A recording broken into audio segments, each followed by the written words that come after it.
Let's do this. Today's guest is none other than RottKing, a longtime member of the multiplayer Doom community. It's hard to say what he's best known for, but perhaps recently as the co-author of Double Impact, which is an episodic replacement PWAD for the Ultimate Doom. In fact, in February 2020, Double Impact was the first community-made mod to be adopted by Bethesda as one of the official add-ons for the Doom Classic Unity port. He's also made significant contributions to almost every 32 and 24, as well as UDMX, Greenwar II, and Doom 2 the way ID did, or the way it did. As a competitive player, he won the International Doom League Winter 2011 season, and in my opinion, he was one of the best fraggers of his era. Without further ado, please welcome to the show, RottKing. Howdy. How you doing, y'all? We're doing great. Thank you for coming on the show. Let's start with your name, RottKing. I remember reading many years ago that you were a big fan of Rise of the Triad. Yeah. So is that where your name came from? Yeah. Basically, I think it came about when I first tried to join the 3D Realms forums, like God only knows how many years ago, and I needed a nickname, so I was just like, hey, I like Rise of the Triad, so I'm just gonna pick RottKing. That's what always confused me, because I know you were also modding for Duke 3D, right? And that's probably more worthy of basing your nick around. Like, Rot is a bit of a, I would say, a lame game. Wow, rude. Yeah, I don't know. It was just like I still just had a real personal kind of attachment to the game.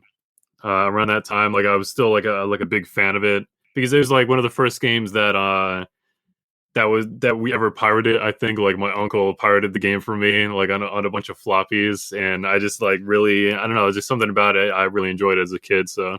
Oh wait, so you didn't play Wolfenstein before Rot? I don't think so. Oh, okay, so I get it, because for me it was like I've played Wolfenstein, then I was like playing Rot, and this is just repainted Wolfenstein, you know. So yeah, because I started with Wolfenstein, so for me Rot was just a repainted Wolfenstein, and I didn't see much cool in it, especially with like Doom around the corner and everything. So it was kind of underwhelming for me personally. Yeah, I guess I just really wasn't very picky as a kid. Like, even if there were, I don't know if I even really picked up on those types of things, or if I even really cared. I just really enjoyed like the music and the enemies in Rise of the Triad. I loved the God mode. Yeah. Like a lot of the voice lines in Rise of the Triad were kind of almost became like little memes between me and my brother and stuff. It was just like a game that, you know, just for whatever reason, it really resonated with me. So did you try to get involved in the online community of that game? Not really, I guess, because I don't know I don't know if there really was like a community with the game of sorts, I guess. Okay, so then walk us through then how you found your way into the online Doom community. The first time I think I encountered you was on Skulltag, and I know that you were a big early proponent of Skulltag and the work that Carnival was doing. Yeah, I guess I knew about Z-Doom and stuff like that for like maybe a few years. I think I eventually found Doom World, and I think from there I found Skulltag. And I can't remember which one I really played first. It might have been. It's so long ago. I might have played Z-Damon first, and then I moved to Skulltag. Oh, by the way, when you found your way to Doom, were you like, because as I said, you also made some like mapping for Duke 3D. Was that before you joined the Doom community? Yeah, that was before. Like, I got back to the like playing Doom after I was just kind of like in enamored with Dark Forces and the maps made for that. So it's like stints with other games, and I know that you did Duke 3D, yeah. So now, yeah, it was pretty much like right off the heels of like some of the last few Duke 3D maps that I made was when I found Z-Damon and Doom and stuff like that. So then you moved to like, did you just dive straight into the Doom community, or well, you're like just probing around the corners first? I think pretty much, because I think once I found Doom World and ZDM and a Skull Tag, then I went on IRC. I found those IRC channels, and it's funny that the first time I ever joined, like I think the hashtag ZDoom channel, I did not get along well with some of the moderators there, like Bloodshedder, because I was a total dumbass. Because like, first of all, I had some kind of like already instilled bias of like IRC moderators in my mind, because I feel like I just had like some like jerk moderators, like maybe a few years before that, like just like banned me for like shitty reasons. So I was like already biased as hell. So I come in there, I'm like saying like dumb like noob stuff or whatever, and I think it was maybe like Bloodshedder or like somebody else like called me a noob, like jokingly or something like that. And I remember saying to him, "If you think I'm a noob, let's go in Skull Tag." And it's just like, oh my god, like the most if the thing you can say. If the roles were reversed, I'd be like, this fucking moron. I think that was a common thing that happened. Like, who did Ralphis battle on Skull Tag back in the day? The name is Blood Skull, was it? Yeah, Blood Skull. Yeah, it was like, let's challenge each other on Skull Tag. Like, I don't know. I could think of 10 other things that I'd rather challenge somebody on. And whoever loses has to leave the community. Dun dun dun. Yeah, because this was like when I was big into like playing Skull Tag Deathmatch. I think this is when I joined the 7th clan with Shai Koden and Apotham and stuff. Yeah, and we spoke with Shai on one of our shows where he talked about 7th, and then having Karn join and how big of a deal that was. I mean, that was a really fun time in the community. I think that whole really small cooperative Skull Tag community was probably next to what's happening right now, because I think we're in the middle of a resurgence right now. But I think that was probably the most fun that I've had playing in like a small community like that. I mean, between Friday Night Frag Fest and just all these random clans that were popping up. I mean, I think 7th was the best, but I don't know. I really liked that period of time, and I remember encountering you, and we used to do those 10 frag duels, and I think I thought you and Ace of Spades were the best Skull Tag players, I thought, in my opinion. So I was always like kind of in awe of your play. I mean, mind you, I was like 11 or 12, so I was just like, wow, this guy's fucking awesome. But I don't know, that was just the most fun that I had, and it seemed like it was just a really cool community of people. I know that changed later on down the line, but it was a fun time. Yeah, it definitely was. It was one of those weird kind of like once in a lifetime like capsule, like time capsule type communities where it's just like things are just never going to be that way again. Like it was definitely a pretty cool time. But man, after making so many maps and stuff like that, and like seeing like other people's maps that they've made, it really makes me realize just how like bad and amateurish the stock Skull Tag maps were. Like, goddamn, those things are really rough looking back on them. Bad. Like, yeah, I mean, I wasn't really making maps that much better at the time, but goddamn, those maps are rough. Yeah, but it was like the community enthusiasm, and everyone was just, let's do this, and yeah, that's a great map, let's continue. And it's like you don't have the feedback of all those pros of that time. So what do you know? Yeah, we were basically just in our own little bubble pretty much at that time. And yeah, I actually wanted to ask you, like, you seem quite the Renaissance Doomer. Like, were you mapping for Doom directly since the start, since joining? Because you have some really old entries in the archive. Yeah, I think I first started Doom mapping in 2005. I think it was when I was first making my first Doom maps. You actually have quite a lot of 2004 entries. Oh yeah, so, those might be just skins and stuff like that. I think before I got into making maps for Doom, I was making like skins and stuff like that. Mm-hmm. Yeah, I see now. Yeah, Doom 64 guy, Phobos cultist. Yeah. I think one of the first maps I made, like single player, even was the UD speed mapping session, which I don't even know if anybody even remembers that shit anymore. Yeah, I remember that. That was what year was that? 2006. It was uploaded in 2006. Oh, okay. But yeah, I mean, there's a ton of credits here. And then, you know what's interesting, if we want to go back to 2006, looking at Dynamite Deathmatch, I didn't even discover that WAD until like 2 years ago. And I had no idea. I just had no idea it even existed. That's kind of ahead of its time. That looked like it could have been released in 2018 or something like that. There's definitely some rough maps in there. But for the most part, I am still like fairly proud of that map set, I guess. If I were to like make a new version of it or something with like new maps, there's probably a few maps I would cut out just because like they definitely have not aged very well. But I do, because I was just really interested in making stuff that was kind of had its own like each self-contained gimmick. Kind of like there was one map that was like, on a train. There was one map oh yeah, just like the various Wild West type maps and stuff like that. But yeah, that's really surprising that I can't believe you didn't know that I made that until only like pretty recently. With all the things that I'm hosting, I'm always like searching on Doom World, all these different places, trying to find like WADs that have been forgotten by through time or whatever.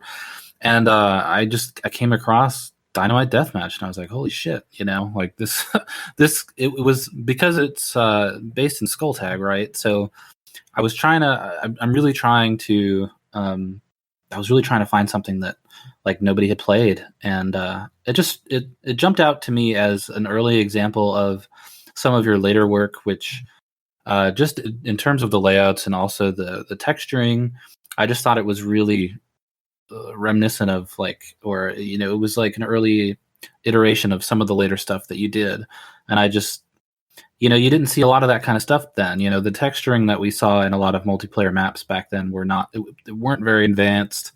The layouts were okay, but they were still kind of simplified. We hadn't really reached a point where we were doing kind of crazy layouts yet. So it just struck me as something that was ahead of its time. But yeah, I had never heard of it.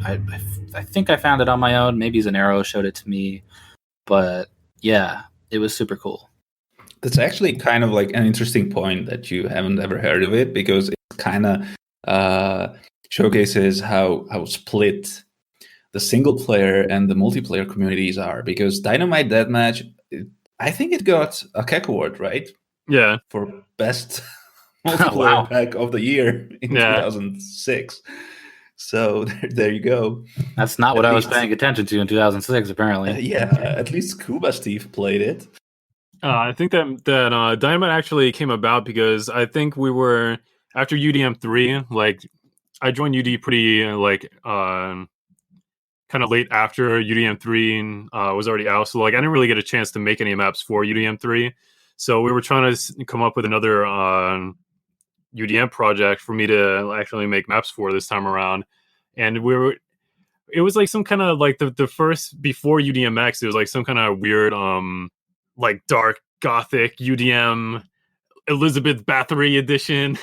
It like had maps from me and Nod, and it had like a really dark color palette and stuff like that. But that project never really took off. Like, it wasn't until years later that UDMX was started. So I basically took the maps that I was going to make for that, and I put them towards Dynamite Deathmatch. It seems like that's a common thing that happens, where we start a project, it doesn't really get finished, and then maps end up getting applied somewhere else. So imagine that. Like, okay, let's look at 2004, 2006. You had a decent amount of credits, but then it's like after 2007, it's like it just exploded. I mean, if you look at every single 32 and 24, the first one, the second one, the third one, the fourth, 5, die at 32 and 24. You're probably the only person who like you had the longest streak of making maps. Like, you went from 1 to 16, right? You only missed the last one, the 17 one. Yeah. I think when you look at quantity over quality, I mean, there are plenty of people out there that can shoot out, hundreds of maps, but most of them are throwaway maps. Every single RottKing map to me is, like I was saying, the layouts and the texturing that you use, I think, are super unique. And it was just like, I don't know what happened after 2007, but you just went on this hot streak where it was like you were just releasing incredible amounts of stuff year after year after year. Is there anything like I don't think the community was particularly huge during that time, but it just seemed like you just had a creative spark that, you know, you became kind of like the de facto multiplayer mapper. Yeah, I mean, it's hard to really. Yeah, I don't know. I guess I was just really enamored with a lot of the stuff that was going on in the community at the time. The 32 and 24s, and then my first real single player foray with the Community Chest 3, and which was an absolute giant beast of a map. That somehow was my first single player map. That takes like an hour to complete, at least. Yeah, like that's definitely a map that I would not make today for sure, because I feel like I've if there's one thing I really learned over the years of making maps, it was definitely that like brevity is like really important, and I try to focus on making stuff that's like short and concise now, rather than like hugely like long slogs and stuff. Not that I don't really think the Community Chess map was really that much of a slog, but it's like it's just so much map. You know, it's something I try to avoid at this point because I prefer it's exhausting the stuff I make. Yeah, like you think you're about to end, and then it's like opens to an entire new vast area, and it just keep going. And it's actually like you probably were like an inspiration for a lot of people in Community Chest 4. Like they saw your like magnum opus, and now it's called like the magnum opus syndrome. That everyone in Community Chest just thought, yeah, I need to have like the biggest, most badass, most amazing map in there. So it's like 1 hour-long map after the other in Community Chest 4. So you started a trend there, sort of. Well, isn't there like the Citadel at the Edge of Eternity? Is that was that also in CC3? That's in Chest 1, actually. Oh, really? Yeah, but that's kind of a huge outlier. Yeah. I mean, it's funny how that possibly could have influenced people. I was the one. I'm the one to blame for making everybody make these giant ass maps. And in the same year, there was 32 and 24 4, which was the first CTF one, and like that was a load of crap. On the other hand, that PWAD also has some of the maps that are still played in leagues to this day, like because there's some like literally like gems in the mud, and both of those maps are probably that because they're really popular. Like, the maps that are still played from that WAD are your maps. Isn't there what was Bruntolophagus from that one? There's Decade Base of Boppin, and there's oh, you're not going to try to say that first word? Yeah. No, I'm not pronouncing the demon names. And Evil Mans of Destruction. But yeah, Bruntolophagus is in that too. Yeah. I was about to say. I think that map's fairly good too. I think that map's pretty good. Yeah. I mean, there's some other stuff. Like there's Generic Ray, and there's Mount Zero. But the good maps, the actual good maps, are probably like these ones. Yeah, there's really only like a handful. But I think it started a trend because we were 2007. If we place ourselves right, that was the first season of the IDL. So we were trying to find maps that were different than just playing ZDCTF, or I think even ZDU CTF at that time. So 32 and 24-4 was like, wow, we have over 32 maps to choose from here. So like Dude said, it was like choosing, a diamond in the rough kind of. But it started a trend where we were looking forward to every 32 and 24 CTF release that came out because, I mean, it was like, well, if RottKing's making a map, then it's probably going to be good. We can at least include that. But it was definitely the beginning of a trend where, I mean, your maps were probably take up a third of any compilation WAD that gets put out. So is there any method? Let's say that you're mapping, a competitive capture the flag map.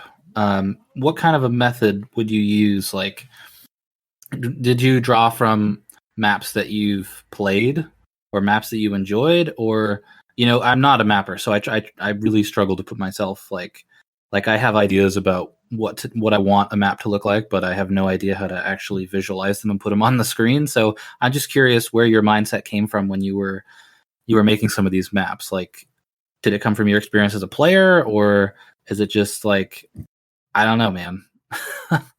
I kind of think, early on, I think a fair amount of the stuff, I'm being self-deprecating here, I guess, but I feel like early on some of the stuff was just kind of like happy accident type stuff. Like, I don't know how much of it was like, super calculated. Like, I'm 100% sure this is going to be a good map. Like, I think I just was putting down stuff. I don't know if I was taking inspiration from like other maps or things like that, but I think I was just like kind of just putting down lines and just seeing. I can if I can because you've mapped a lot of speed maps, but also like long-term projects like the UDM map sets and I don't know, CGI.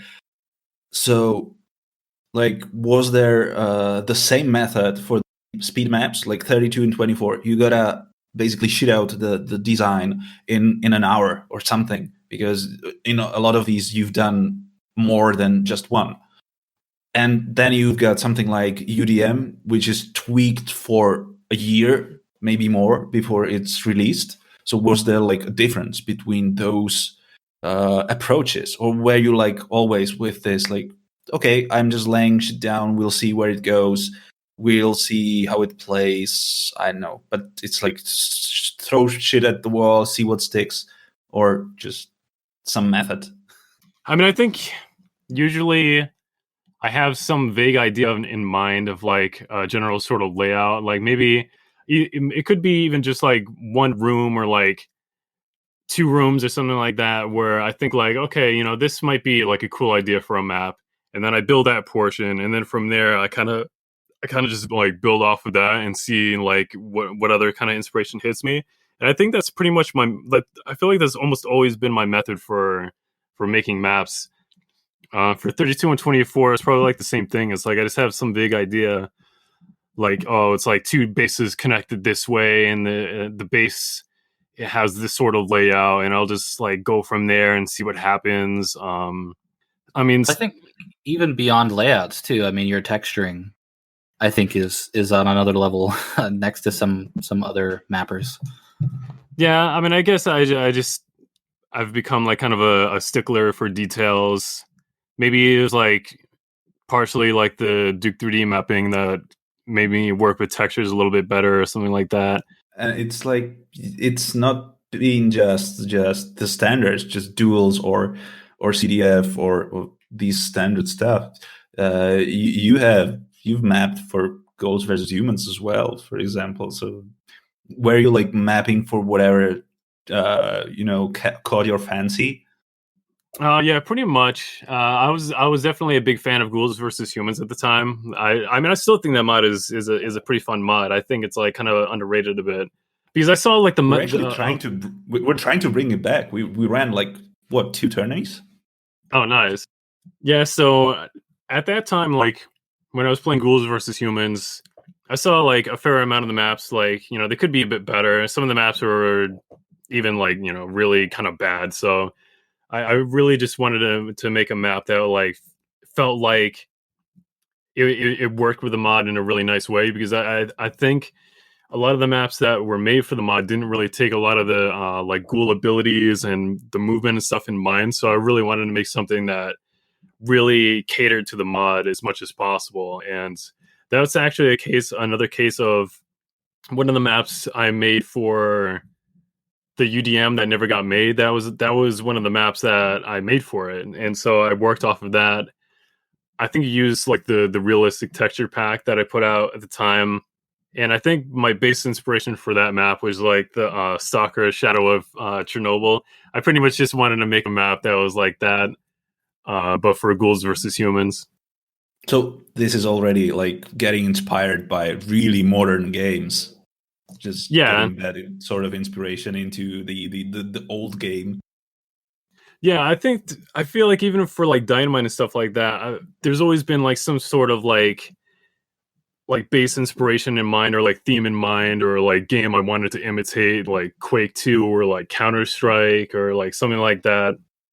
Well, since we're talking about 2009 now, there's like two projects that's basically like the dark era of dual mapping, and this is Greenwar II and 32 and Greenwar 24/9. Yes. Two very much maligned projects. Do you have like any recollection of what was going on with those two projects? I mean, I know at least like Greenwar II, I know we tried to avoid some over detailing. We didn't try to make the people slide around on like bumpy floors and stuff like that. But I think it still kind of ended up happening anyway, just because like I feel like for a long time, like Doom World, and maybe you could say it's still kind of a thing today, but Doom World, you know, was very disconnected from like the multiplayer scene. So a lot of people didn't really know how to like make maps that were like optimized for multiplayer, like deathmatch and stuff like that. So I think we were just going through the maps, detailing as much as we could, and then, you know, hopefully none of us like really mess with the maps too much, like movement wise.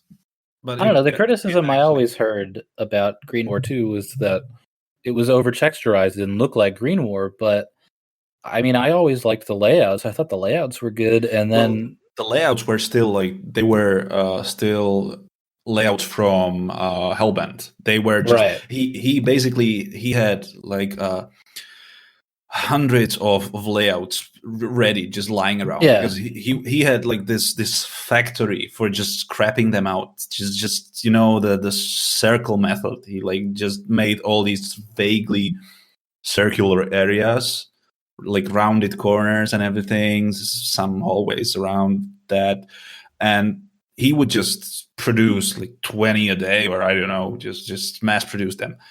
But they were just not textured at all. They were just, you know, absolutely basic texturing, maybe even no item placement or whatever.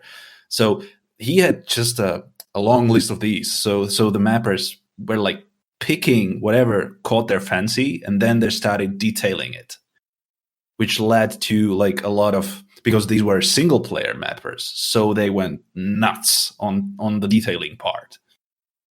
Well, and see, that's what I never understood the argument against doing that, because, I mean, Greenwar was released at a time when, I mean, that's what every Doom map looked like. And so we've advanced our mapping abilities, and we have so many examples of things that look great.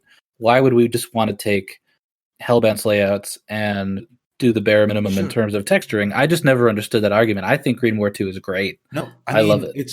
It was sort of like a lesson for future generations, which was like whatever the mechanics started doing, because Greenwar, it's like I helped playtest it, and I had to yell at people back then that they need to cut down on stuff like I've never heard you yell at anyone.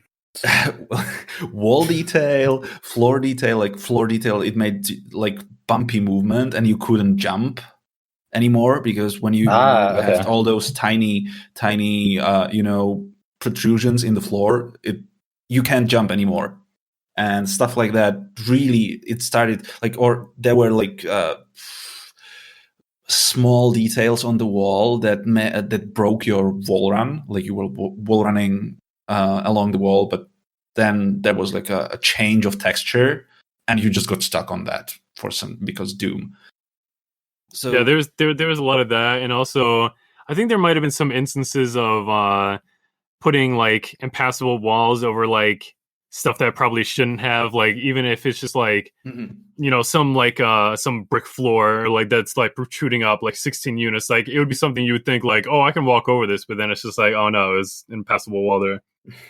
Yeah, basic like usually in multiplayer you usually can basically go anywhere you see if it's in the playable area.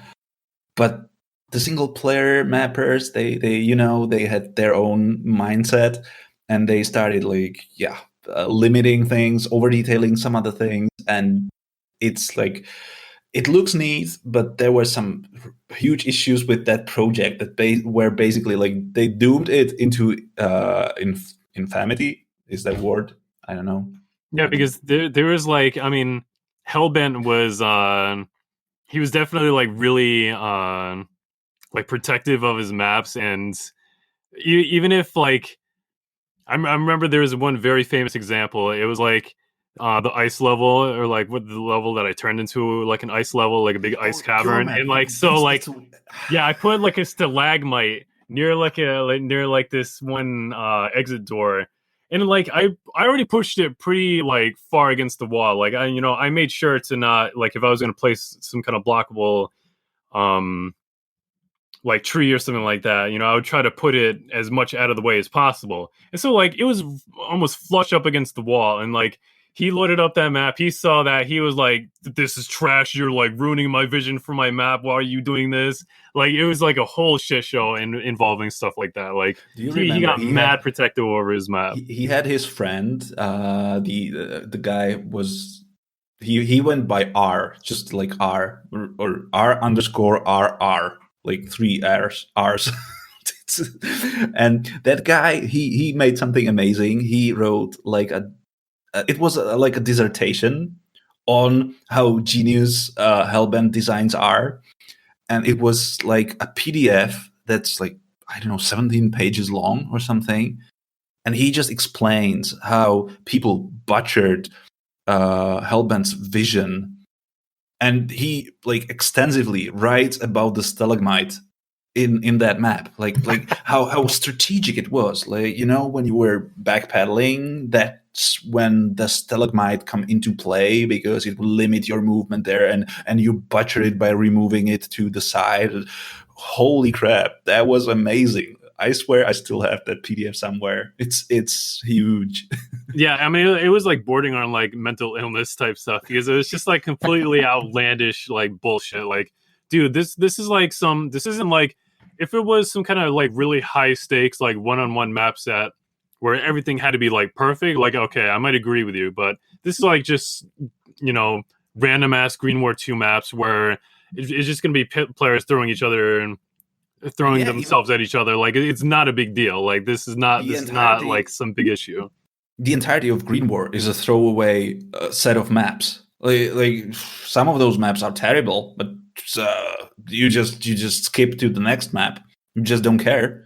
They're really like schematic and everything. So it's a really unique map set in that, like, the way that we do 32 and 24s is you pack the beginning of the WAD with the good maps, and then the garbage ones are near the end. But Greenwar is like, okay, you could have two really amazing layouts in a row, and then the third map is like the worst thing you've ever fucking seen. And it's very unique in that sense. There's actually what happened there is that it was decided that the maps will be sorted by size, basically. So the start of the map set is dual maps. And as you go towards the end of the map, you get to the large 16-player huge FFA maps. So it's kind of like growing in scale. The problem is that it means that, you will have good maps mixed with like not so good maps. And you will also kind of break the flow of like a FFA session, because you can't start with the dual maps. If you have like 8 players around, these 8 players will start on the dual maps, and it will be just unplayable. It will be too, packed. And then you go to the end of the map set, and then 8 players is not enough to populate these ginormous arenas. So it's like the entire set tries to cater everyone, but doesn't do a proper job for anyone. So lessons learned, basically.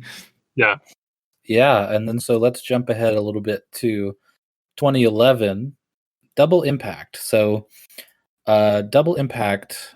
I remember watching you and Ralph talk about it, but I don't think I was fully paying attention to it until after it came out. But what was the original intent behind that? How did you guys start working on that?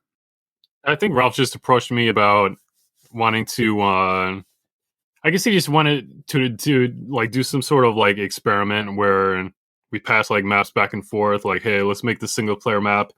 I'll start the first room. I'll pass it back to you. You'll make the next, and we'll just keep doing that until we finish it. And I don't know if there's really like any. I think he pretty much just came to me about it one day. Like, and I don't think we really had any kind of like big plan. It was just like, hey, you want to do this? Hey, sure, okay. And so it just like kind of went from there. I was like, hey, you want to make a second map? Okay, let's do it. And just kept going on and on from there.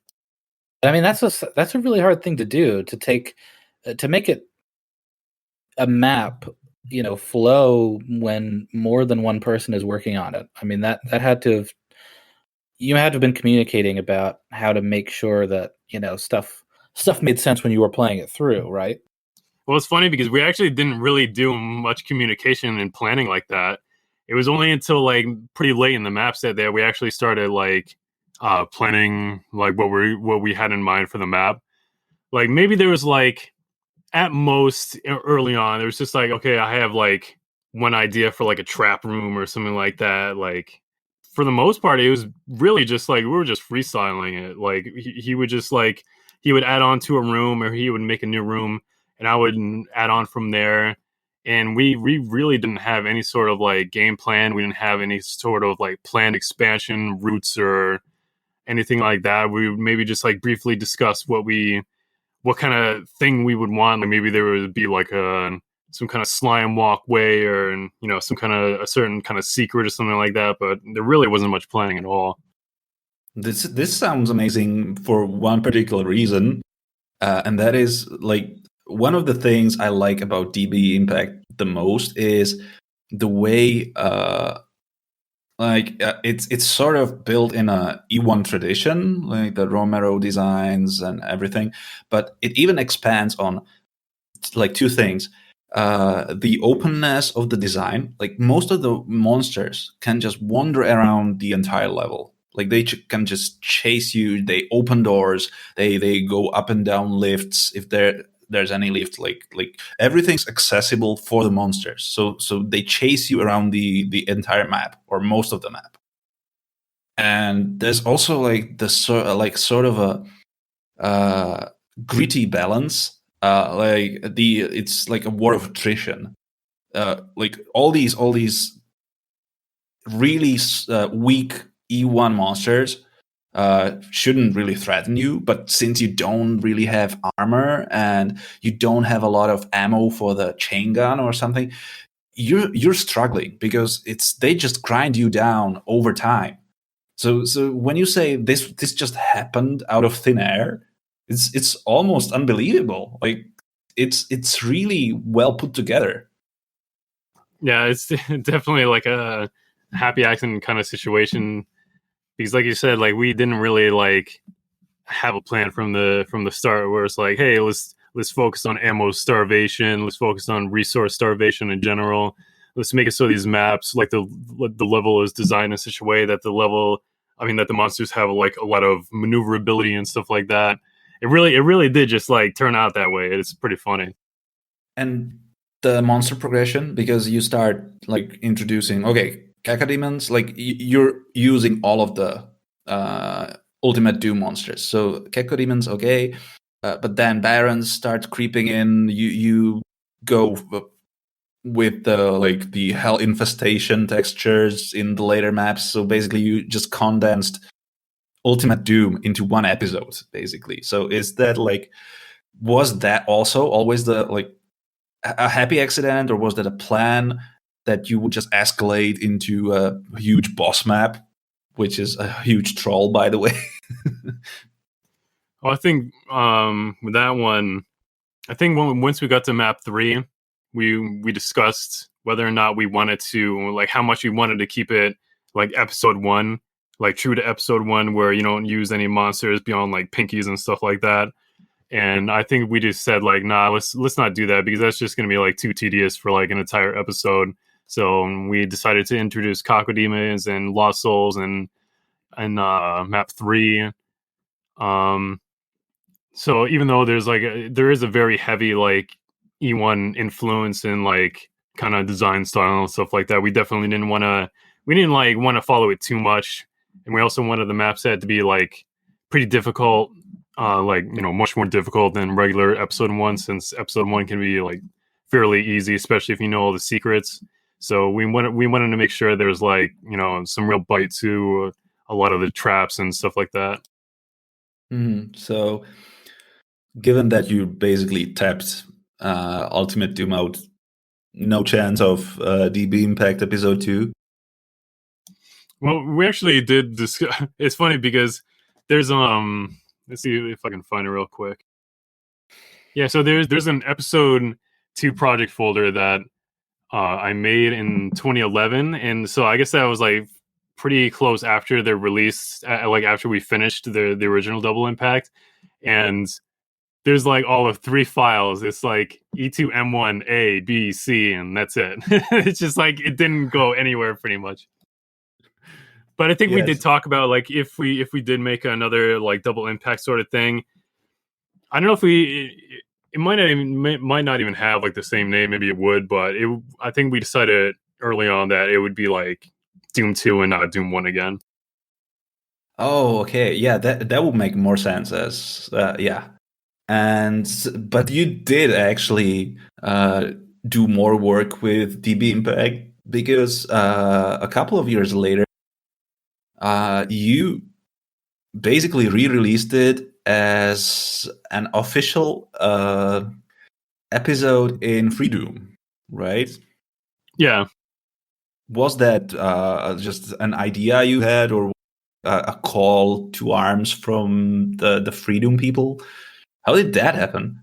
I forgot who it was that contacted me about it, but it was definitely not something I had in mind. I definitely was not thinking about that like at all. It was I forgot who it was, but it's probably someone who like was managing the Free Doom project at the time. But he just PM'd me on IRC and asked me if we would be okay with having Double Impact be featured in Free Doom, and I said, yeah, that was pretty much it. I think there was like a few things that had to get either like cut or like sized down. I think I remember E1M7 had to have some changes made to it because of like engine limitations and stuff like that. But I think I actually did some work on it, some like line of sight blockers to make sure like there wasn't like overflows. But I think beyond that, it was like I think he handled like the rest of the changes that were made.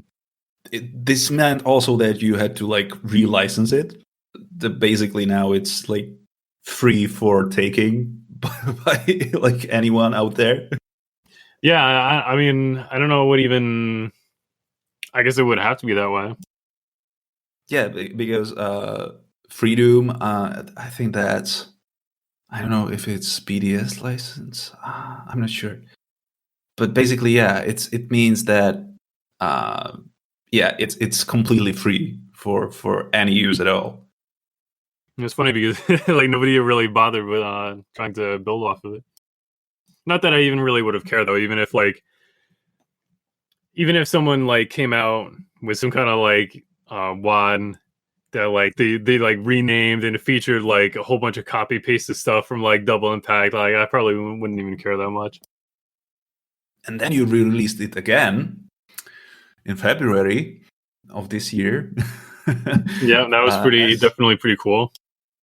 As the first community it mandated, or however you call it, WAD. So did you have to do even more changes? Oh yeah, so I mean, I already had some lingering like regrets with Double Impact, even like just like a year or two after it was released, and I definitely had some things that like I wished I changed at the time. The Baron switches. Yeah, definitely the Baron switches, which is incredibly dumb that we even did that to begin with. Like, I don't even know why we bothered with that, but even beyond that, there was like just various changes. Like some of the secrets, I wanted to change some of the items. I wanted to buff like the amount of health in the secrets.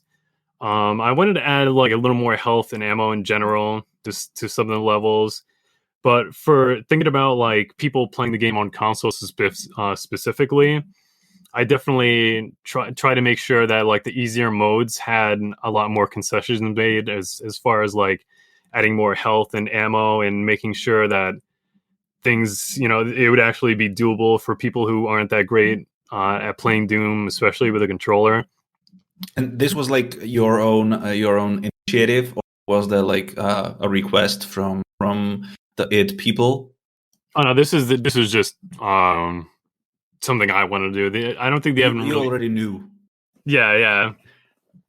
I already knew that I wanted to make those changes because I definitely feel like there would be some annoyed people with how like just how masochistic some of the traps are in that WAD, especially like the there's like a very specific areas that I wanted to add more resources to, like the E1M9 teleporter.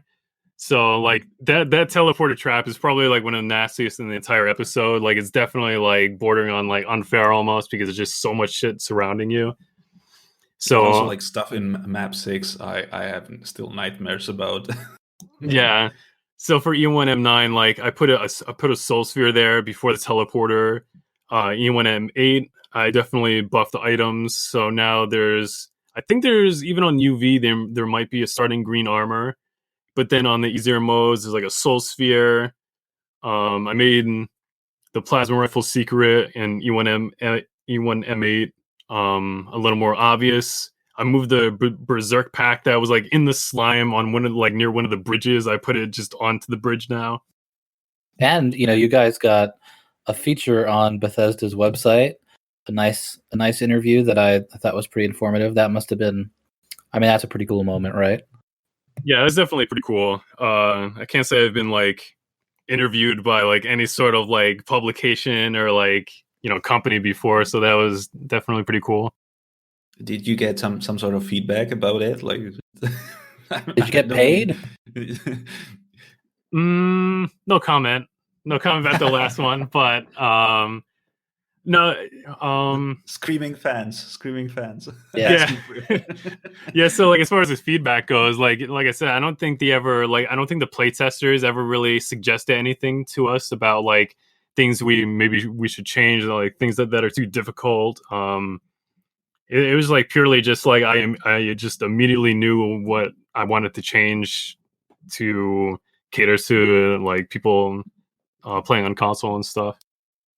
Well, I think it's a great way too. Now that it's out there for anyone that's discovering Doom for the first time, I think it's a pretty unique situation where you have something that was collaborated on by two significant members of the community, and it's just a really good way to draw players in. I was pretty happy to see that was included, and they were able to make a pretty good feature out of it and kind of build it up and hype it up. So that's pretty cool. Yeah.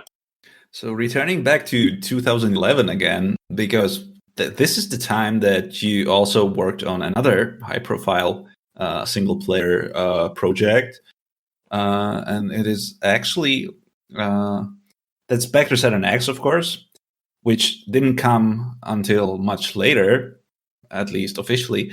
But that's basically, I remember you contacted me with your map for the project, your first map, in like 2010 or something. I wasn't even on the team back then, but you just came to me like, yeah, do you want to test this? And you need this resource pack. And I was like, whoa, what is this resource pack? Like, this is huge. And from that, yeah, like I eventually got on the team as well. So that's how the entire cooperation started, with like you basically draw me in into the team. Well, yeah, of course. I mean, dude's the de facto playtester, man. So do you have anything to you like some memories about those times developing BTSX? it's honestly very hard recollecting like anything about a lot of these old projects. I mean, those were some really high profile maps you were making. Like those just insane mapping trickery inside of vanilla. Yeah, I mean, I definitely feel like my map. I think my map was one of the ones that was like one of the oldest maps in Back to Saturn X. I think a lot of the other maps they either got thrown out or they got like heavily like worked on, changed up and stuff like that. So unfortunately, like, while it was cool to work on the project, I'm not like totally satisfied with like how the map turned out, and also apparently the map wasn't like looking up to par like on like graphics wise, like texturing and detail and stuff like that. So they actually had like maybe like a few years into the project, they had Skillsaw and like work on it a bit. But the thing is, I don't think he ever told me, because all I knew was that he was just going to touch up the map, like details, textures, stuff like that. So I was like, okay, yeah, sure, that's fine. And then, like, you know, weeks go by, he posted the map on the forums, and I go through it, and I'm like, whoa, this is pretty cool. He definitely did a good job on retexturing some of the areas. And I finally get to, like, the last area, which is, like, the red key area. Oh, yeah. And it was like, okay. It changed a lot. Yeah, this is looking pretty different. And so I was actually like, it's hard to remember how salty I was at the time. I don't think I was terribly like pissed off, but it was definitely like it was. Oh no, go ahead. There was some failure in communication, basically, back in those days. Like that happened to a few mappers actually. Yeah. Someone was handed like the reskinning aspect, and then they also edited entire sections of the map, and then the mappers, the original mappers, were like feeling salty about it, and that happened to you as well. And that's one of my biggest regrets about the entire project. Yeah, he did not like, he didn't mention to me at all that he was going to be like axing an entire like section of the map, because I actually kind of liked how that red key section came out. I mean, I'm not going to say like the section I made was better. I mean, obviously what he made was like it was just more well built, is more fleshed out. So, you know, I'm not going to say like, oh, I'm better than Skillsaw, a piece of shit. But at the same time, like, it was like a pretty shitty feeling to have something like just an entire section just cut out without me knowing about it. You still have another map in episode 1, the U.S. Mustard Company. That one's, I believe, is 100% RottKing. Yeah, that is. With one of the coolest opening shots in the entire set. Like you did some crazy stuff with texturing there, right? To kind of like fake, like coloring, like, you know, the sort of stuff Doom 64 does. Yeah, I think I can't remember really what my main inspiration was. It might have been like Doom 64. It might have been like Unreal Tournament or like something like that. All I know is I had an idea in my head that I wanted to make some kind of like big light tower. And I don't know if I even really went through the textures at the time. Like I don't know if I even really had an idea for the fake colored lighting at the time. But once I looked through the metal textures and I saw like, oh, there's like gold variants of like the same metal texture that I'm using right now. So, man, wouldn't it be cool if like I put this on the walls and it looks like, oh shit, that looks pretty cool. And it's funny that portion of the map was actually made after, and like that wasn't the initial like area of the map that I started with. That was like, that came like halfway through that I finished the other portion of the map, and then I went back and it was like, you know what, I don't like that the original starting area I made, so I'm just gonna make a new one. And so I just made like an entire different area off to the side, and that's what became like the new starting area. So then you also have another map in Back to Saturn X episode 2, which is one of the cruelest, meanest maps in the map set as well. Yeah. And can we look forward to something in episode 3 maybe? Well, yeah, episode 3 is I mean, I'm not going to say like it's probably not as hard as Bite. It's definitely not non-linear as Byte or US Mustard Company or anything. It's definitely more of like a kind of scenic, linear kind of level that was inspired by like some actually inspired by this one like Japanese artist on the art website Pixiv. Like he had some really cool like nightmarish, spooky looking like illustrations, and I really wanted to make a map that was like heavily inspired by it. But it's more of a mood piece at the start of the episode. Well, I don't know if it's like at the start, but you know. Yeah, but you had in episode 1 and 2, you have like the finishing maps where the difficulty ramps up. Oh yeah. And then you also worked on around the same time, actually. So you were in all of the huge projects. You were also on Doom 2 the way it did, right? So you will like, that's the project where the mappers are supposed to like religiously study the style of original id mappers of certain maps, and then they try to like make a new map with identical mapping techniques, basically like the falsifying painters, like they would draw a fake Monet or something that it's completely undistinguishable from the original. That sort of like fakery. Yeah. And you did 2 maps. Like you did you copied the Citadel, which is quite a feat because Sandy Peterson is weird, and the map Definitely. is weird. The Citadel is completely weird. Definitely. So like, and then you were given the task of making a fake entryway, which is probably the hardest task that can ever be made about a Doom 2 clone, because it has to be also a multiplayer map. Yeah, so that Doom 2 the way it did, I definitely remember, because I don't think I initially was like the person like who was just given that task. Like it was just like, hey, make this map 1 for us. It was more like all of us, like me, Essel, Tarns, maybe a few other people, all of us were like throwing out maps left and right, trying to make like the like starting map. And it was, I think the one that you see in the WAD now, like the final one, that map is probably like my 6th or like 7th attempt at making a map 1. Like it definitely took a lot of tries. It was not easy. Yeah, because you need to really capture the feel of the map, the progression, kind of like the quirky introduction, but it also has to be this semi-broken multiplayer map with really weird standoffs. And I remember we were actually testing that together, and it was all sorts of weird. Like, yeah, we need to, like, yeah, you created these sort of like one-way pathways. It's not. Yeah, it's kind of like a spiraling kind of layout.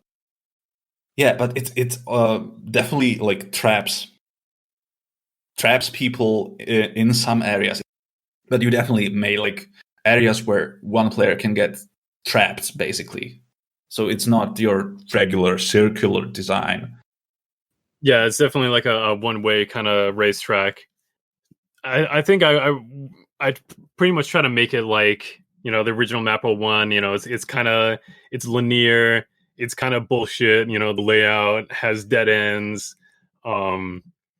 At the same time, like you have to make it like an introductory map. Like you have to show like switches and doors and walk triggers to show the player like these are things that are in the game. And it was really tough balancing like both the single player aspect and the multiplayer, trying to make it like an actual like decent competitive map at the same time. And there's your idea for our future duel tournament, because I don't think it's ever been run in a competitive tournament or even competitive setting. Like everyone dismisses it because, like, yeah, that's the single player project, right? Well, there's just one multiplayer map in it. That would actually be pretty funny. I wonder how that would turn out. Well, I mean, I have to say, as a player, the last 2 things that we've been talking about, Back to Saturn and Doom 2, I think they were the public sessions that we had when those things were first released. some of the most fun I've ever had. I mean, especially back to Saturn X. That was probably my favorite WAD that's been released in the last 10 years. So, I mean, hey, you know, we run tournaments on anything nowadays, so why not? There's also like moving slightly forward, another project of yours that's been a bit of an underdog. I even disrespected it as a whole online, which is Countercode Initiative. Alfonso's project, dual maps, and you have 2 maps in them, and one of them is Saskatoon. And I'll let Bones talk about Saskatoon. Well, you know, we've spent a lot of time talking about Saskatoon because it was one of the maps that was featured in the Take the Crown prize tournament that we just ran. But I think it's a really unique layout. It actually focuses a lot on the shotgun, chain gun, essentially weapons that I think players aren't used to focusing on these days. So I think it's a really unique approach to a modern day dual map, which is putting players out of their comfort zone and also taking inspiration from modern. I would say it's maybe I'm wrong here, but it seems to me like it's inspired by Quake, just the layout itself. What do you remember about making that map? Because I think it really captures what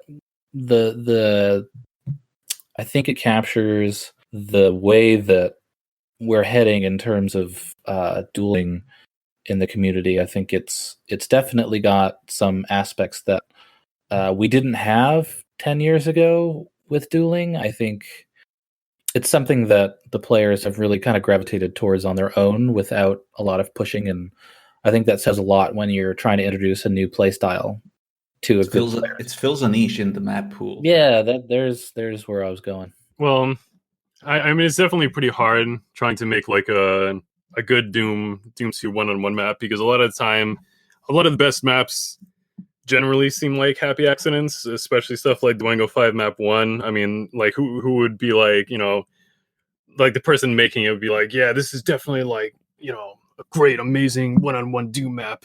It's definitely all calculated and stuff like that.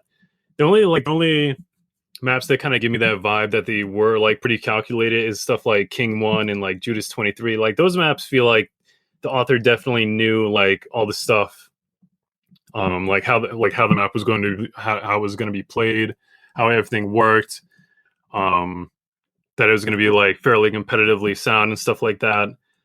Yeah, Judas 23 has a version without the underscore at the end, which doesn't have the BFG lift, and it plays like crap. The BFG just lies there. Like there's no lift. The BFG is just in that cubby hole, and it's too simple. It ruins the balance.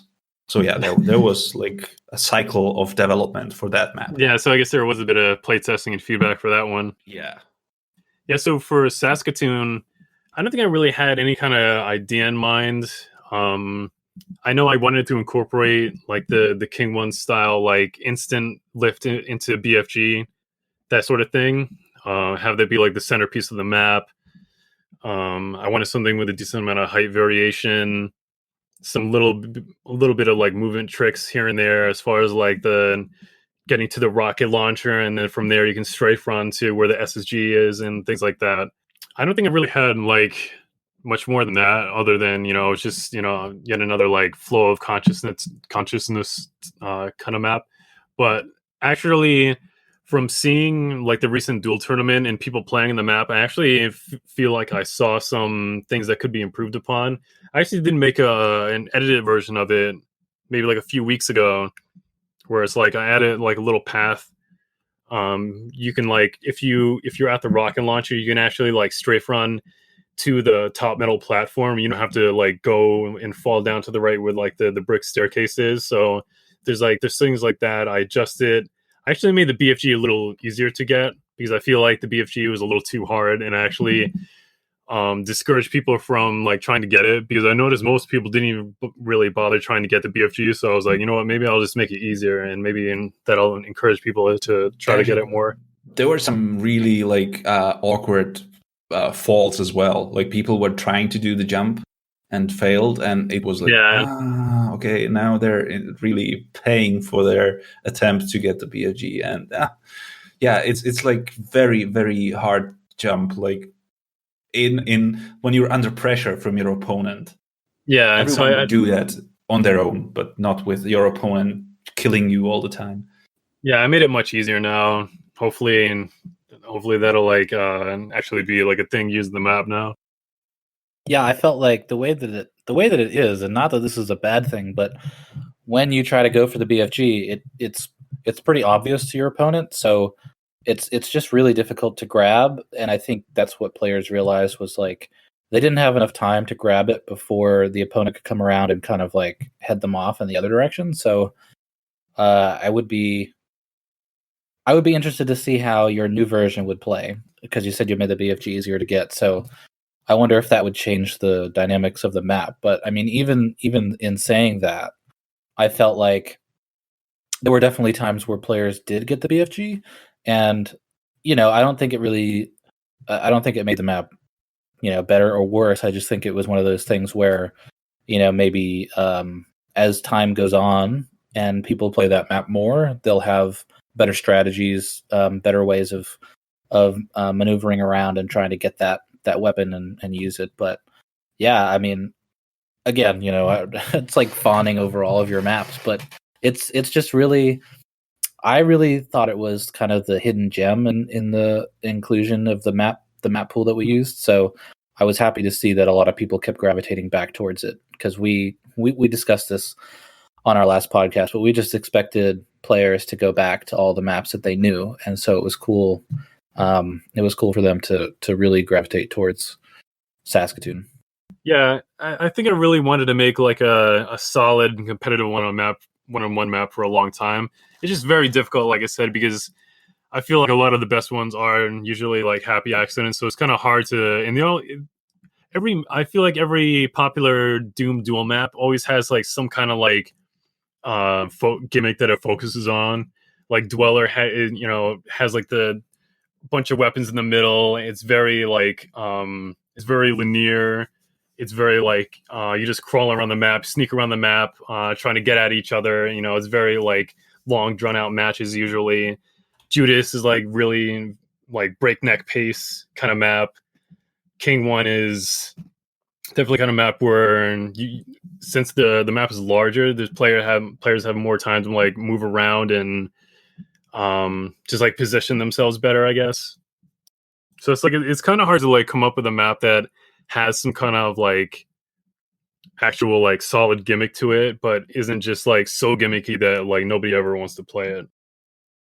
Yeah, and it's hard because you almost never know what map's going to catch on and what's not. But yeah, in this case, yeah, I think the key for you, what I've noticed is you definitely find yourself moving away from anything that could be considered a gimmick, and I think that's what helps you when you make your maps and in their popularity. I think a lot of these dual maps, like even the classic ones, and this is just me talking, but I find a lot of them to be gimmicky, so they kind of get tired of. I kind of get tired of playing them. So I think that strategy helps you in terms of your popularity and the fact that players actually relate to the map and enjoy them. So I wanted to actually mention something that I think is super cool, but I'm sure has fallen by the wayside unless you're someone that's involved in Doom World. But Elf gets pissed.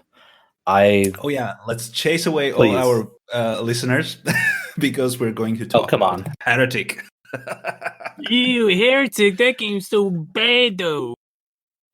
The balance of the weapons, that they sound like farts. All the weapons sound like farts, and the weapon the monsters are spongy. So it's not as good as Doom, so I'm not gonna play it.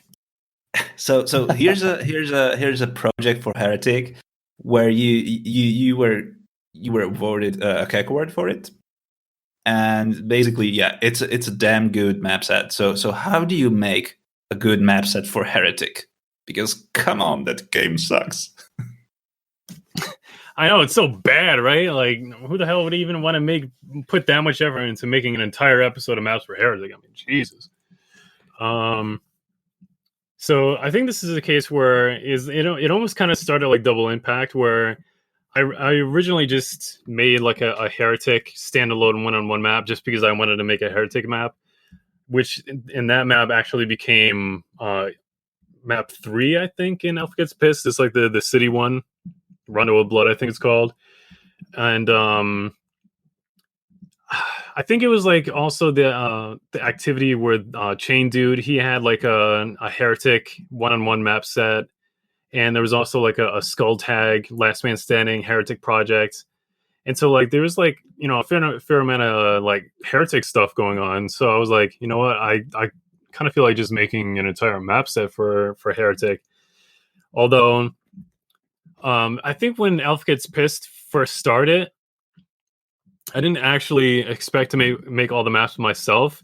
I think I had like a text file where I kind of like roughly planned out what each map's theme was going to be, and which slot I was going to get and which slot other people were going to get.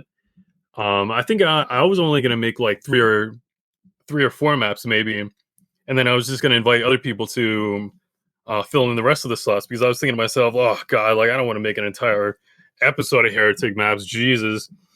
I don't think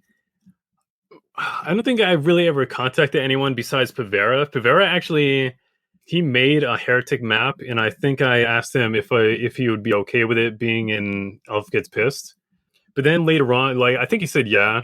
But then later on, I was like, you know what? This map is actually like it's pretty cool, and it's like it's very detailed, and it's kind of like it doesn't really fit the style of like some of the other maps that I had made already. And I was kind of like, you know, maybe this map is like too good for Alpha Gets Pissed, you know, Pavera, just go like, you know, have that be for your own project maybe if you want. And so like I think from there I kind of just decided to like maybe just fill all the slots myself, and I kind of just was just going at it map by map. I think for Heretic, I mean the stock maps in Heretic are like generally like pretty bad, especially maybe some of the like the later episodes, like episodes 2 and 3, and they just have like really weird layouts. They don't really use the monsters as well as they could. And there's like a shitload of ammo and power-ups everywhere. Overstock you're overstock all the time. Oh, overstocking? No, overstocked. Like you have so many tomes, you don't know what to do with them. Yeah. And sorry, I think you said something else there. Yeah, and it's like I wanted to make a map set that really capitalize on Heretic, and actually make I think the goal of the map set was trying to make a Heretic map set where it was actually like pretty difficult and engaging, because usually when people think of Heretic, they don't think it's like very exciting, because and then, you know, they are right to a point. Like I definitely will agree, like, you know, Doom's gameplay is more exciting than Heretic, but I feel like Heretic definitely had potential to be like more than it actually was, like with the stock maps and stuff like that. So I just wanted to make something that was good for the game. Like you were kind of like playing with a lot of gimmicky ideas. You were trying to like do a light slaughter in Heretic, like introducing these concepts that are really you know, your daily bread in Doom, but not really common in Heretic at all. Yeah, I tried to play to like Heretic's strengths. Like I tried to make sure there was like a lot of time bombs, because I feel like time bombs are definitely one of the coolest like items in Heretic that you can use, and then they're like pretty underutilized. Even though I was trying to focus on like unique and then like innovative ways of like using the power-ups and stuff like that, I feel like there's still room for me to do more of that experimentation. But at that point, I kind of you started touching up on gameplay too, right? There's some dehack stuff. Yeah, there's a little bit of dehack stuff, and now looking back on it, I kind of wish I did more. I kind of wish I messed with the enemies more. I wish I messed with the weapons more. Some of the maps, like maybe could have been like maybe like I should have used like the flight power up. There's probably like a gimmick I could have done with that, or like the explosive barrel equivalent, which I still kind of have an idea like for a map. But for the most part, it was just like just play play to the game's strengths, focus on the stuff that makes Heretic unique, rather than just like make an episode that's like Doom, in Heretic or something like that. And you basically, I feel that Elf Gets Pissed opened the door for the Wayfarer, not Jabba's Megawatt Heretic. Well, an entire set, and that's something that's Heretic done right. I don't know if you've. I guess you've played it. I'm pretty sure Jabba contacted you about the changes in gameplay. He definitely mentioned to me that like Elf Gets Pissed was like was an inspiration and stuff like that. Well, we've never had map sets for Heretic that people wanted to play in the community, so I don't know if that's a good thing or a bad thing. I would recommend both Elf Gets Pissed and the Wayfarer to anyone who doubts that Heretic can be fun. So another map too. You were a part of 32 and 2416, which was another return to CTF, and you only had one credit, but it actually in recent years, Bad Moon has become, for me, so there was a season of the WDL where I think I chose the map list that was going to get played throughout the season, and Bad Moon was one of them because it was, the thinking behind trying to choose maps in that environment is, okay, you try and make sure that throughout the season there's a flow of the maps, you have different styles, but then also you want to throw that curveball to people, and you want to throw that map that maybe they haven't played much, that still has, it still fits the style of what you're looking for. So Bad Moon was in one of the WDL WADs, but it was never played before. So I threw it in there, and this is not because of the map. This is because people they don't like things that they don't know. But people were complaining, oh, why are we playing Bad Moon? What is this?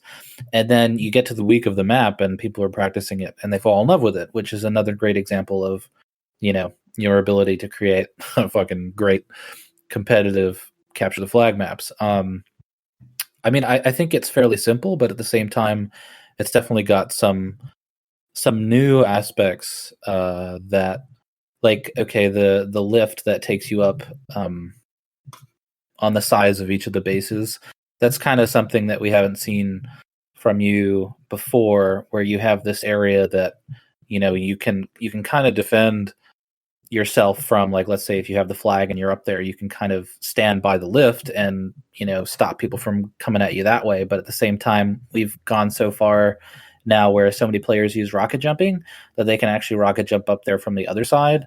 So I don't know. I was curious what your, if you can remember, what your thought process was with that map, because I think that was one of the few maps that have come out in the last couple of years that I think actually capture the way that people are playing today, and not just like what we used to see with CDCTF or some other large mega WAD that came out that was like, oh, we're trying to fit 16 people in this map. I think that map originally came about because I think I was like playing a lot of Splatoon at the time. That game on the I think the first one was on the Wii U before the Switch, and like that game has like kind of like CTF-ish bases for like each team, and so I was trying to imitate one of the maps in that game, but it actually became like the layout became so different from what I was like trying to imagine, and like copying the original map. I was like, okay, this is like not even like the same map anymore, pretty much. And it's funny you mentioned like the rocket jumping. I think I could be wrong, but I think I did like play with that possibility when I was making the map. Like I think I did leave open the possibility for like rocket jumping and stuff like that. I try to make it whenever I make maps, I try to think of like as many like exploits and tricks as possible when making it, like stuff potentially things that players might do. And so I think I probably like stumbled upon that like accidentally, like, oh hey, like I guess the player could like rocket jump up here if they wanted to, but then I was like, it's actually fine. Like I'm not going to prevent them from trying to do that. I will just call it like a feature of the map and stuff. Well, you didn't make it easy because I think a lot of the ceilings in that map are lower, so you had to be at a specific spot in order to make the rocket jump. So yeah, you definitely didn't make it easy, but I feel like the most interesting part of that map is like it's the middle of it where you just have these two giant columns. Like I feel like 10 years ago, people would look at this map and go, "What the fuck?" You know, we need to see across the entire middle of the map, or we can't play it. And when you're actually going through it and you're playing it against another team, it's just you can round the corner of one of those columns and bam, there's somebody right in your face. It just adds a different aspect to playing that I really enjoy.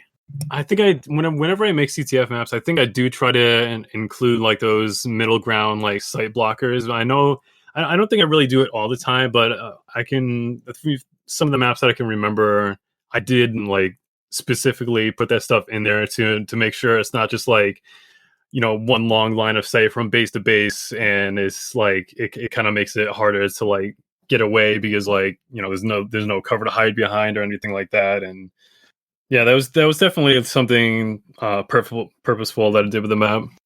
All right, I have one more map I want to talk about in your resume from 2017, and this is a map that's probably not on everyone's radar, and that's Steep Town.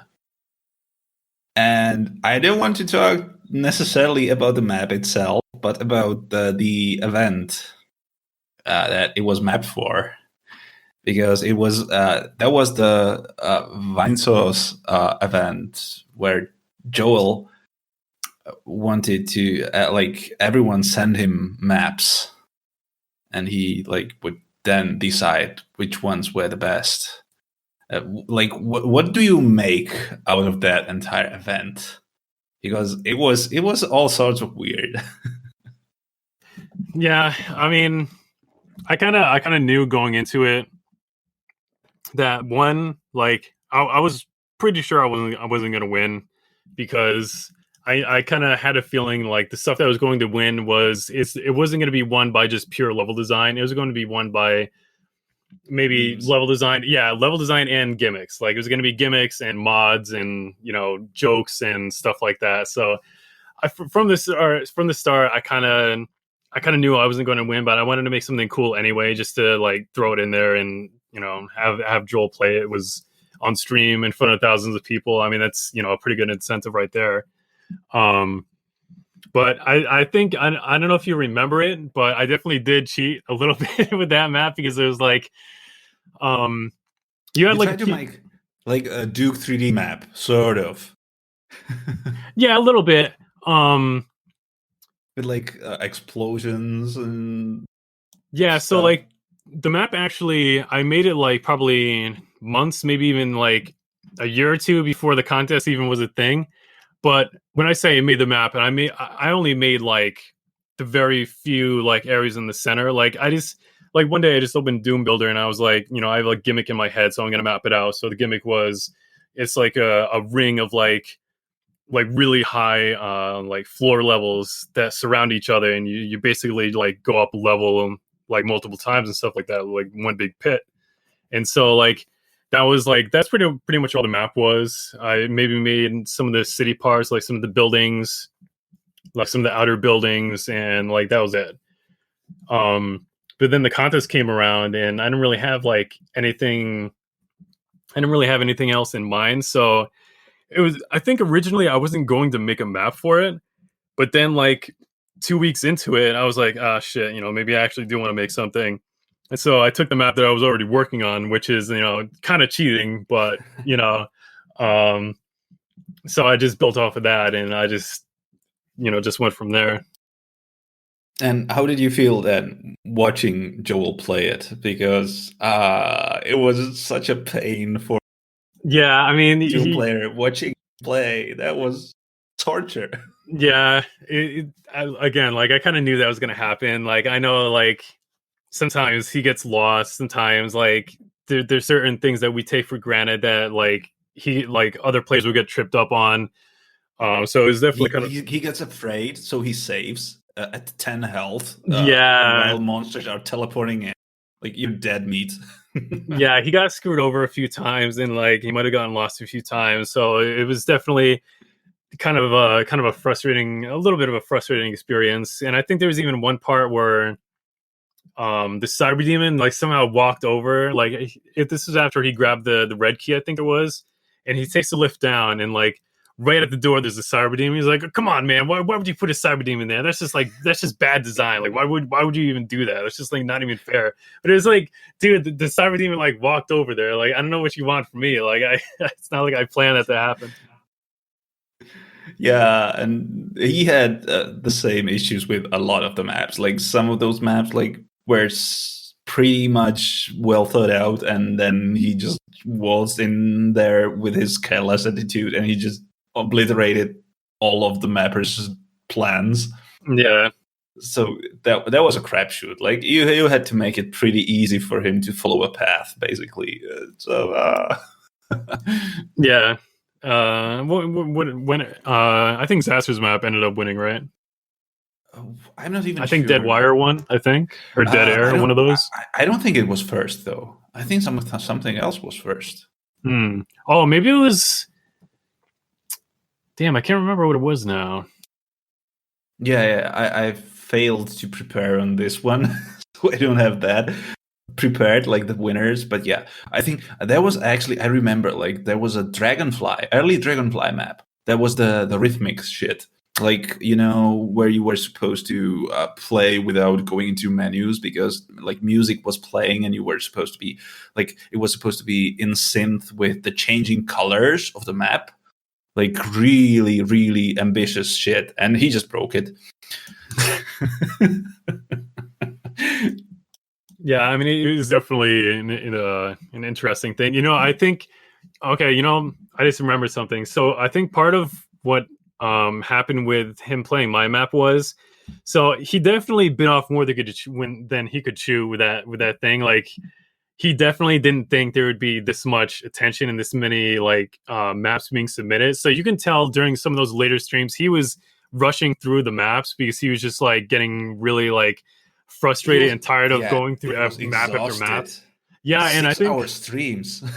Yeah, and I think one or two maps before mine like really pissed him off, and he was just like flying through the map. And so he finally gets to my map, and he still is kind of in that frustrated like, I just want to fly through this shit mindset, and that's really what like kind of like ended up screwing me over. You get screwed over by the previous mapper. Yeah, pretty much.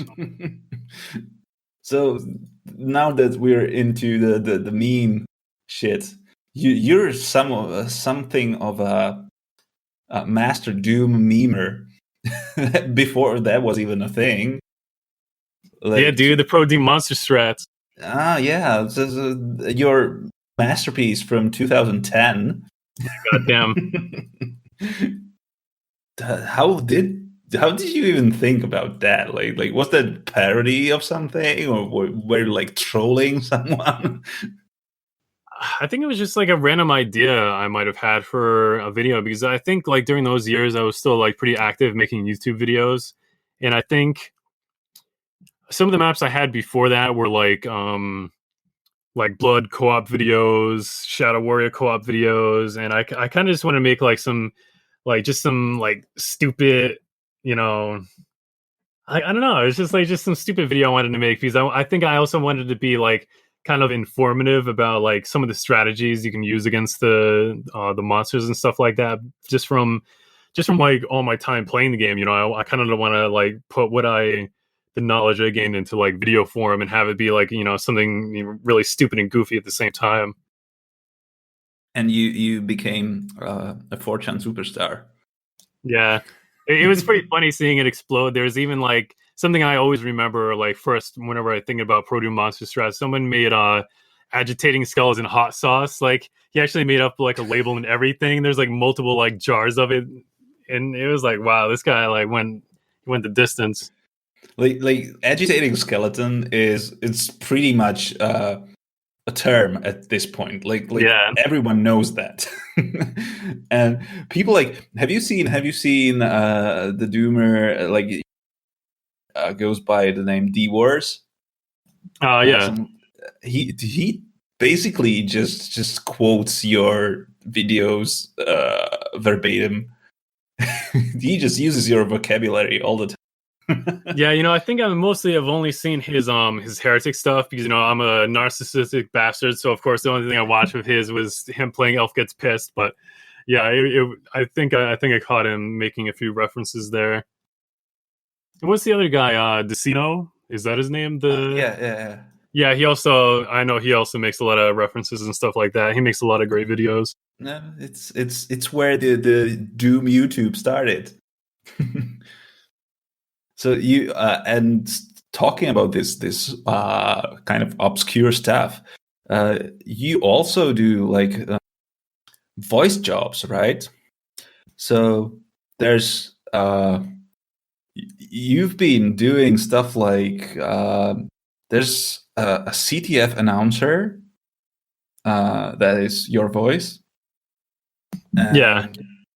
There's the most amazing thing I remember is your voice pack for Kill Frenzy. That's just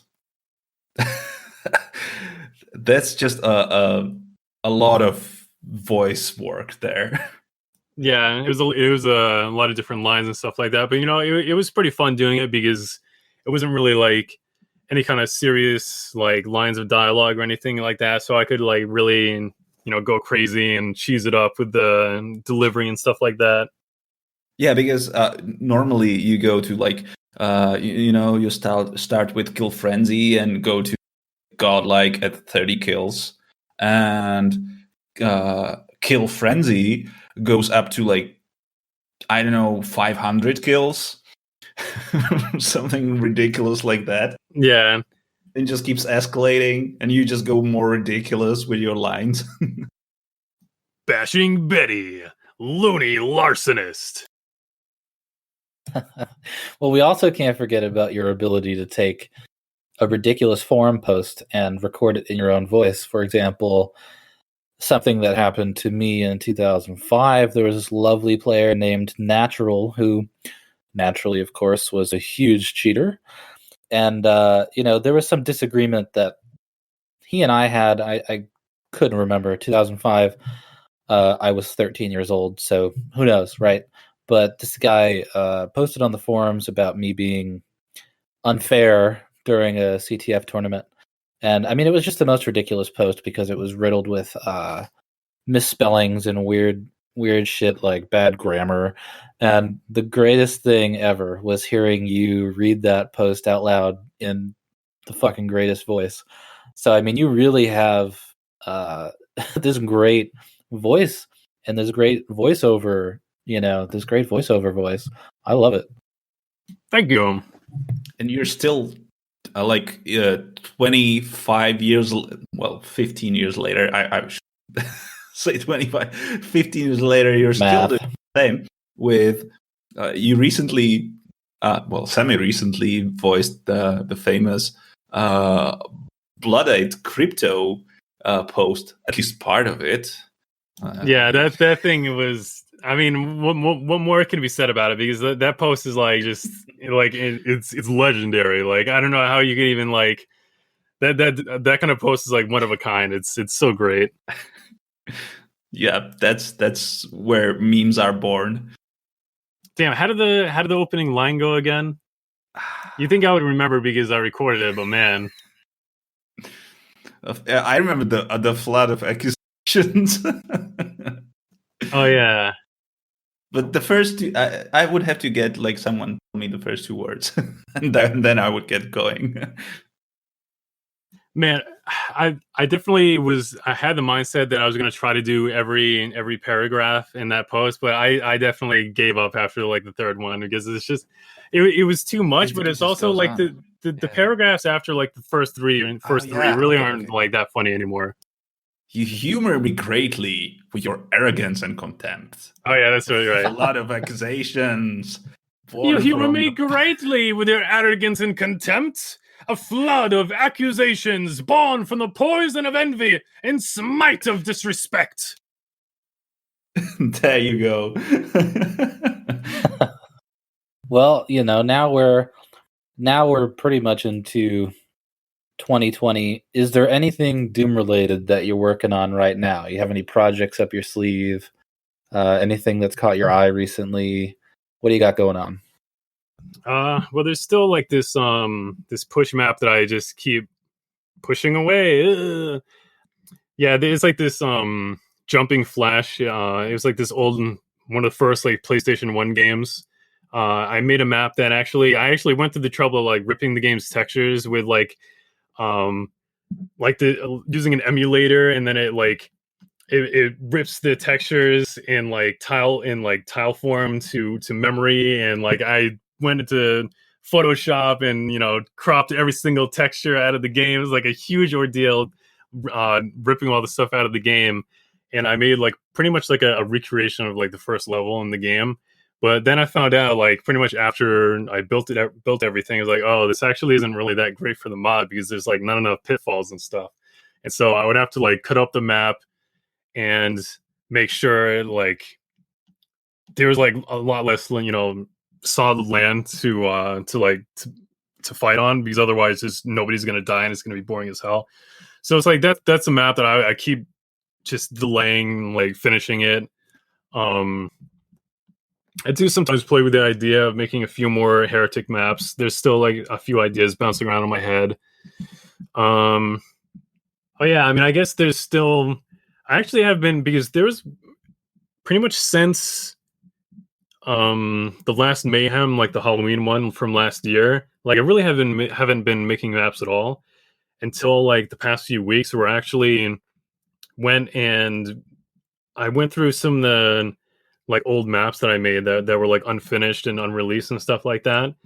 And there's like this one dual map that I made from like 2008 that I randomly just decided to like work on and finish. And so like that's a map that I'm wanting to test out with people and see how it plays. I actually made a few deathmatch maps. I've been talking to Ralph, maybe if he feels like doing another UDM series. I would be game for that at this point, because I already have like a few maps made for it. So if other people stepped in to make maps for it, I would probably be down for another UDM, really. So as the last thing, I want you to describe to our listeners, what would you say are the biggest pros of Barons of Hell? Well, there's a lot of things I like about Barons of Hell. I mean, they're big, they're buff. I mean, they have like this amazing, just demonic, manly musk to them. I mean, it's pretty great. Nothing like just caressing big bulging muscles of a Baron of Hell. Head on down to the Baron hole. There you go. Have you seen that? Have you seen that video, too? Yeah, I did. Yeah, good. Dude, it was so bad. Bones probably didn't. Yeah. Oh no, I saw it. I saw it. Good. Man, that was like, I was actually really excited. Like when I was working on that map, I was like, man, this is a lot of fun working on this. And I'm like, at the same time, thinking to myself, like, dude, why am I at work? Like, thinking about like how much I want to go home and like work on this fucking demon glory hole map. Like, what the fuck has my life come to? Well, I would say, I think it's probably, fuck, I don't even know what to say about it. I really don't. It's fucking amazing on one hand. On the other hand, yeah, I really have not told anybody else that I've seen that video. It's funny too, because there's stuff that's not featured in the video because I wanted to leave it as a surprise, but I feel like nobody else has even like loaded up the map, because there's definitely more degenerate shit than that in the level, but nobody has like really bothered to look at it yet, except for Ling. Ling actually loaded up the map just to see if the final part of the video is actually like something I scripted with ACS and stuff. But he was like, "Oh, I'm disappointed. This actually was just something made for the video, not something actually scripted." Yeah, the cum shot death is not in the WAD.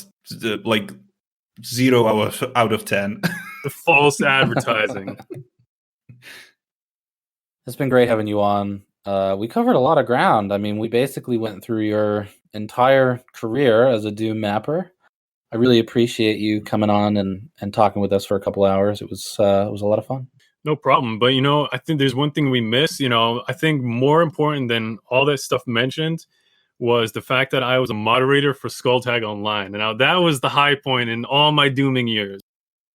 Oh, come on. I mean, I used to dial into Karn's computer to start FNF. I mean, VPN, man. You think you had it? You think you had power? It's funny. I still remember, and there's like some video call that Karn made. It was like me, Dagger, and like maybe a few other moderators. And Dagger was like going on the like this spiel of like how serious this shit was. Like, think of this as a commercial product. You have to make yourself professional. You have to be professional. This is a serious product. And I'm just like, looking back on it now, I was like, oh my god, dude, this is like that shit was just like a total joke that nobody probably even really remembers anymore. Oh, actually, we forgot about another thing. To put your mood down a bit, would you like to say something about your time on the IDL board? I barely even remember it. Just pushed it out of your memory, like repressed. Yeah, I can barely even remember. I don't even really remember that I was a member of the IDL board. Like, we would have to put you under hypnosis, and then the screaming would start. Probably. You didn't repress it, dude? I did. No, I didn't. I didn't even know Rot was on the IDL board. That's why I'm drinking so much. Well, anyway, it's been really great. If you don't know where to start, and you are someone that aspires to be a really successful multiplayer Doom mapper, not even multiplayer Doom, just a Doom mapper in general, you have to check out pretty much anything that RottKing has done. As we mentioned, into his DMs. Yeah, slide into his DMs. Slide into my DMs. Check yourself into the glory hole. Come on down to the barren hole.